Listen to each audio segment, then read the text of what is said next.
Hello and welcome to Ask Auto Guru. मैं चेतन पाटिल हर Sunday की तरह इस संडे भी लेकर आया हूँ आपके लिए नया संडे कमेंट बॉक्स, जहां पर हफ्ते भर में आप ही के द्वारा पूछे गए कुछ चुनिंदा सवालों का मैं देता हूँ जवाब। हमेशा की तरह मैं फिर से बोल रहा हूँ, चुनिंदा सवालों के जवाब।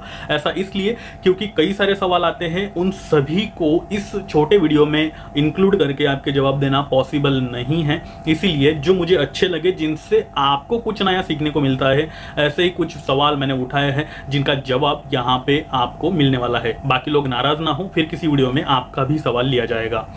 तो करते हैं शुरुआत। पहला जो सवाल पूछा है स्कूटी लैन, वैसे इन्होंने जो कमेंट करी हुई है इसमें उनका नाम भी है। मैं जहां तक मुझे याद है इन्होंने मुझसे पूछा था, तो ये इनकी एज जो है वो 57 के अराउंड है, मतलब 57-58 साल की इनकी उम्र है। कोलकाता में ये रहते हैं। अनुपम दास, जिनका नाम है अनुपम दास शर्मा। और इन्होंने मुझसे पूछा था कि क्या मैं बाइक यूज कर सकता हूँ। अभी फिलहाल ये जो यूज, जैसे आप सवाल यहाँ पे स्क्रीन पे देख रहे हो, आप पढ़ सकते हो, ये एक्टिवा 125 डेली यूज के लिए जो है यूज कर रहे हैं। ऑफिस से घर, घर से ऑफिस, ऐसे कुछ इनका आना जाना होता है।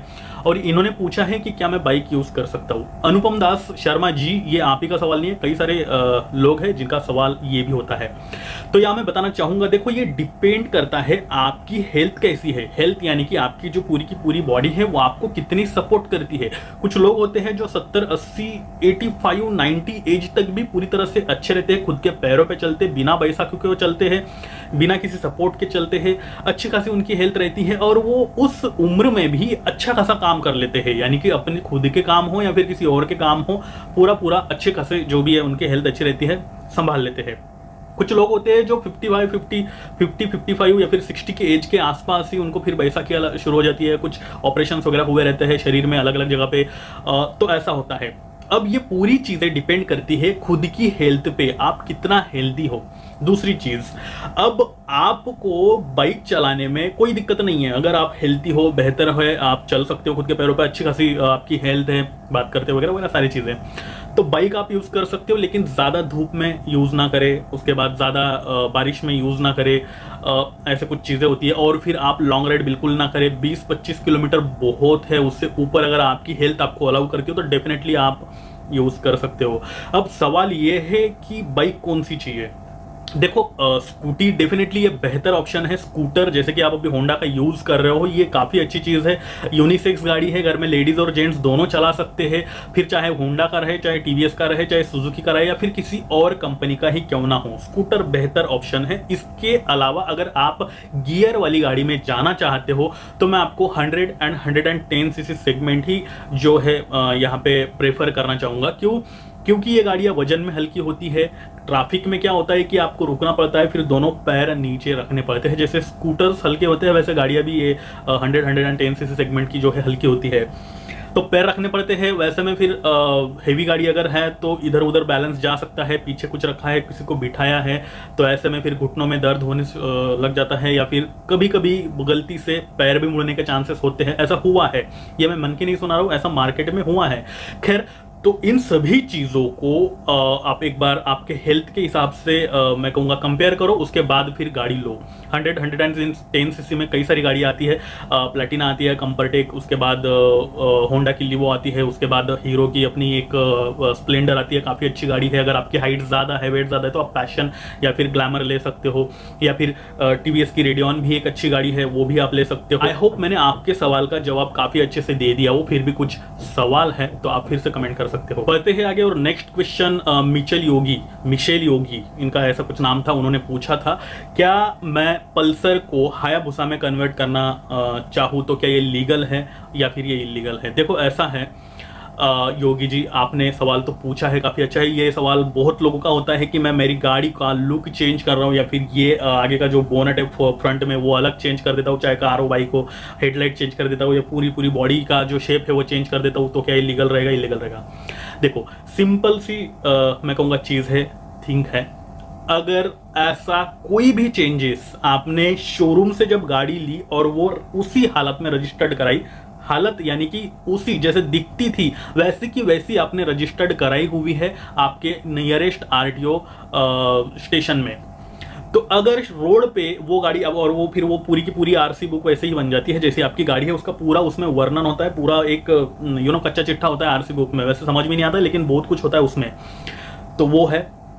अब आरटीओ पुलिस ने आपको रोका, वो देखा, गाड़ी देखा, वो सब ठीक है। कुछ लोग हैं जो ऐसे ही बस एक नज़र मार लेते, कुछ लोग हैं जो बारीकी से देखते हैं आगे पीछे पूरी तरह से घूम के कि चेसी नंबर वही है, फिर हेडलाइट वही है, सब वही है, आपका जो गाड़ी का कलर है वो सेम है, कितने कलर, ड्यूअल कलर अगर रहा तो उसमें लिखा भी होता है ड्यूअल कलर है।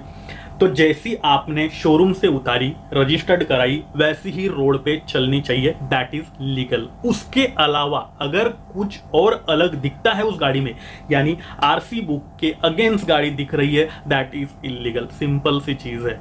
तो ऐसा है, आप इस चीज को नहीं कर सकते हो। करना चाहते हो तो फिर आपको आरटीओ की परमिशन लेनी पड़ेगी। अगर वो अलाउ करते हैं तो ही आप आगे बात बढ़ा सकते हो, अदरवाइज नहीं। और फिर भी अगर कर ली हो तो फिर बच के रहना, अदरवाइज आपको अगर किसी टाइम किसी पुलिस वाले ने पकड़ा तो फाइन डेफिनेटली लग सकता है, that is clear. Next question the Tony gamer, इन्होंने पूछा था मुझसे और इन्होंने दो गाड़ियों के बीच में किसी एक गाड़ी को जो है चुनाव चॉइस करने के लिए बोला था, which is better, Honda SP या फिर होंडा यूनिकॉर्न। एक 125 सीसी की गाड़ी है, एक 160 सीसी की गाड़ी है। पहले 150 सीसी की आया करती थी यूनिकॉर्न, अब 160 सीसी की आ रही है।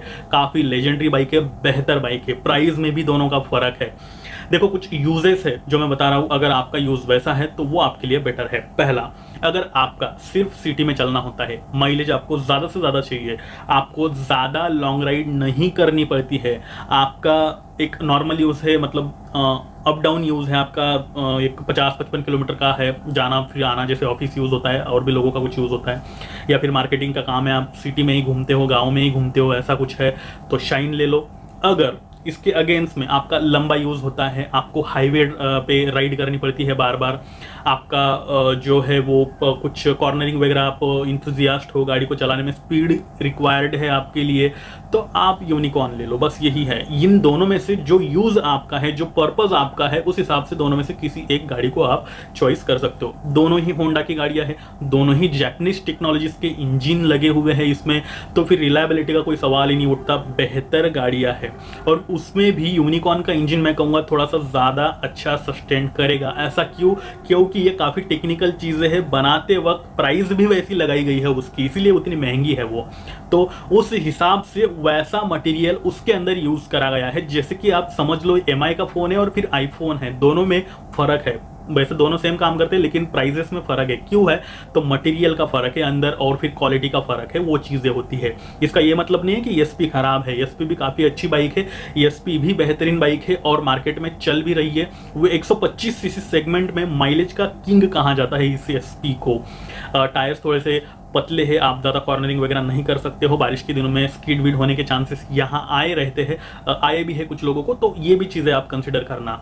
तो जैसे मैंने पर्पस बताए दोनों ही गाड़ियों के, आप दोनों में से किसी एक को जो भी है चॉइस कर सकते हो। नेक्स्ट क्वेश्चन जो पूछा था मुझसे लक्ष्मण तिमिल सिन्हा, जी हाँ लक्ष्मण जी ने पूछा था और ये पूछते हैं कि क्या 30 किलोमीटर के अंदर अगर मैं किसी गाड़ी को चलाता हूँ तो मुझे माइलेज कैसा मिलेगा।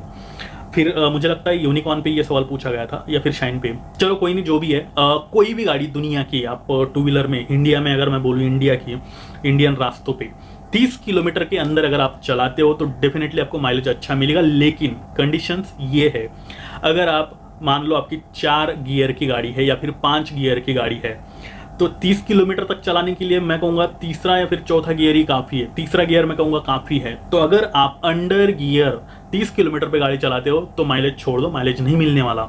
माइलेज आपको हाईवे पे ज़्यादा इसलिए मिलता है क्योंकि टॉप गियर पे गाड़ी होती है और कॉन्टिन्यूसली एक ही स्पीड पे वो चलती है, इसीलिए माइलेज आपको ज़्यादा मिलता है। लेकिन सिटी में गियर उतारना और फिर उसे चढ़ाना और फिर एक्सीलरेटर देना और फिर आपका ब्रेक लगाना, वापस से गियर उतारना, ये कई सारे ऑपरेशंस इकट्ठा होते हैं, एक साथ होते हैं, कंटिन्यूसली एक के बाद एक होते हैं, एक साथ होते हैं।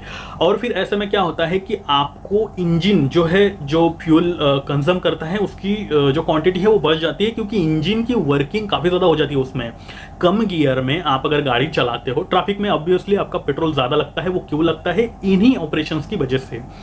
तो अब सवाल ये है कि 30 किलोमीटर के अंदर, अब देखो अगर 5 स्पीड गियर बॉक्स वाली गाड़ी आपकी है, तो 30 किलोमीटर इसके लिए नथिंग है, आपकी गाड़ी अटक जाएगी 5वें टॉप गियर पे अगर चलाना चाहो 30 किलोमीटर पे तो वो अटकेगी ही। 4th गियर 3rd गियर ठीक है, और अंडर गियर माइलेज कम मिलेगा। अगर आप 40 या 45 किलोमीटर पे कंटिन्यूसली गाड़ी चलाते हो तो माइलेज आपको काफ़ी अच्छा मिलेगा टॉप गियर पे। मतलब सिंपल है, गियर भी टॉप होना चाहिए, स्पीड भी एक ही होना चाहिए, जो सिटी में पॉसिबल नहीं है और हाईवे पे आप इतने कम स्पीड में नहीं चलोगे। तो ये चीज़ें होती है। फिर भी कम स्पीड में आपको माइलेज अच्छा मिलेगा, लेकिन कम गियर में कम मिलेगा। टॉप गियर पे अच्छा मिलेगा, लेकिन कम स्पीड में चलाना चाहो तो गाड़ी अटकेगी, गियर बॉक्स अटक जाएंगे। तो ये चीज़ें होती है, इसलिए ये सवाल मैं कहूँगा थोड़ा सा गलत है। रिपेयर करता हूँ इस सवाल को, सिंपल लैंग्वेज में मोरल निकालता हूँ इस सवाल का। गाड़ी को 40-45 या फिर 40 से 50 किलोमीटर के अंदर चलाओ, टॉप गियर पे चलाओ, माइलेज अच्छा मिलेगा। और फिर सिटी में उतार चढ़ाव चलते रहते हैं गाड़ी के, वहां पे थोड़ा सा माइलेज घट जाएगा। नेक्स्ट क्वेश्चन मुकेश जी पूछते हैं, इन्होंने कहा था कि मुझे डेली 35 + 35 70 किलोमीटर का जो है आना जाना होता है। 5.3 फीट की इनकी हाइट है। इन्होंने स्प्लेंडर और स्टार सिटी प्लस और फिर राइडर तीनों चला के देखे हैं, राइडर टीवीएस राइडर की। तो 5.3 फीट के हिसाब से इन तीनों ही गाड़ियों पे उनके पैर जो है दोनों जमीन पे आ रहे हैं, एक आधा अधूरा आ रहा है, एक पूरा आ रहा है। मतलब ये कंफर्टेबल है इन तीनों ही गाड़ियों पे। सवाल इनका ये है कि कौन सी गाड़ी ली जाए इन तीनों के अलावा या फिर इन तीनों में से, प्लीज गाइड में। देखो ऐसा है, 70 किलोमीटर की राइड आप डेफिनेटली 100 सीसी या फिर 110 सीसी सेगमेंट की गाड़ी पे भी कर सकते हो, कोई परेशानी नहीं है। 35 किलोमीटर ऐसे ही आ जाता है गाड़ी पे चलते वक्त। इनफैक्ट मैं खुद 12-12, 14-14 किलोमीटर कॉलेज टाइम पे साइकिल पे आया जाया करता था, कोई दिक्कत नहीं थी। तो ज़्यादा बड़ी सेगमेंट में जाने की जरूरत नहीं, यानी कि 125 या फिर 150 सीसी में जाने की जरूरत नहीं है मेरे हिसाब से, मुझे ऐसा लगता है। राइडर अच्छी गाड़ी है, आप लेना चाहो तो ले सकते हो, मैं ये बिल्कुल नहीं कह रहा हूँ कि आप नहीं ले सकते हो। लेकिन अगर सिर्फ 70 किलोमीटर ही आना जाना है आपका, वीक में कभी कभी वीकेंड होता है, छुट्टी होती है, संडे वनडे को आपको कहीं घूमना फिरना है, तब भी आपको जो 100 एंड 110 सीसी सेगमेंट होती है, 100-110 सीसी सेगमेंट की गाड़ियाँ आपके लिए बेहतर है, मैं कहूँगा। अब इसमें आपने 2 गाड़ी चॉइस करी है और ये दोनों ही गाड़ियों की सीट हाइट बेहतर है बाकी सभी गाड़ियों के मुकाबले। इन दोनों में से कोई एक आप चूज कर सकते हो, स्प्लेंडर प्लस, दूसरी स्टार सिटी प्लस, तीसरी आ जाती है आपके रेडियन। लेकिन रेडियन मैं बिल्कुल सजेस्ट करना चाहूंगा, लेकिन रेडियन अगर लोगे तो फिर स्प्लेंडर प्लस आपको स्किप करनी पड़ेगी। तो ये चीजें हैं। इसके अलावा आप तीनों ही गाड़ियों की एक बार टेस्ट राइड जरूर ले। देखो टेक्निकली और प्रैक्टिकली इन सभी गाड़ियों का मैंने रिव्यू मेरे चैनल पर डाल रखा है, इनफैक्ट कंपैरिजन भी डाल रखा है। आप ज्यादा जानकारी के लिए वहां पे जाके वीडियोस देख सकते हो। अब यहाँ मैं सिर्फ आपको सजेशन देना चाहूंगा कि इनमें से कौन सी आप लो। सजेशन मेरा ये है कि आप तीनों ही गाड़ियों की एक बार टेस्ट राइड लेकर देखो, कौन सी आपको पसंद आती है, आपके हाइट के हिसाब से कैसी है, उनमें से कोई एक आप खरीद सकते हो। इसी के साथ खत्म करते हैं आज का संडे कमेंट बॉक्स। कल है मंडे, हर मंडे मैं लेकर आता हूं आपकी बात आस्क ऑटो गुरु के साथ इस एपिसोड को, जहां पर आप ही के द्वारा शेयर करे गए रियल लाइफ एक्सपीरियंसेस को मैं बाकी लोगों के साथ शेयर करता हूं। तो अगर आप भी किसी पर्टिकुलर कार या बाइक को यूज कर रहे हो तो उसका रियल लाइफ एक्सपीरियंस हमारे साथ जरूर शेयर करें। नीचे इंस्टाग्राम की लिंक दे रखी है डिस्क्रिप्शन में, वहां पर शेयर करें या फिर आप कमेंट बॉक्स में भी शेयर कर सकते हो। और फिर भी अगर आपके कुछ सवाल है तो आप कमेंट बॉक्स में जाकर मुझे जरूर पूछ सकते हो, जिनका जवाब मैं कोशिश करूंगा कि अगले संडे जरूर दे दूं या फिर किसी और संडे को आपको जवाब जो है जरूर मिल जाएगा। इसी के साथ अगर आप चाहते हो कि आपके कार और बाइक से रिलेटेड सभी तरह के सवालों के जवाब आपको एक ही चैनल पर अवेलेबल हो जाए, ऐसा आपको लगता है तो ये चैनल सिर्फ आपके लिए है, इसे सब्सक्राइब करना ना भूले। और साथ ही अगर अभी भी आपने मुझे इंस्टा, ट्विटर, फेसबुक पर फॉलो नहीं कर रखा है तो वहां पर जाकर आप मुझे फॉलो करके आपकी दुविधाएं पूछ सकते हो, जिनकी लिंक मैंने नीचे डिस्क्रिप्शन में दे रखी है। और अब मैं चेतन पाटिल लेता हूं आपसे विदा और फिर से मिलता हूं ऐसे ही किसी नए इंटरेस्टिंग वीडियो के साथ। तब तक नमस्कार।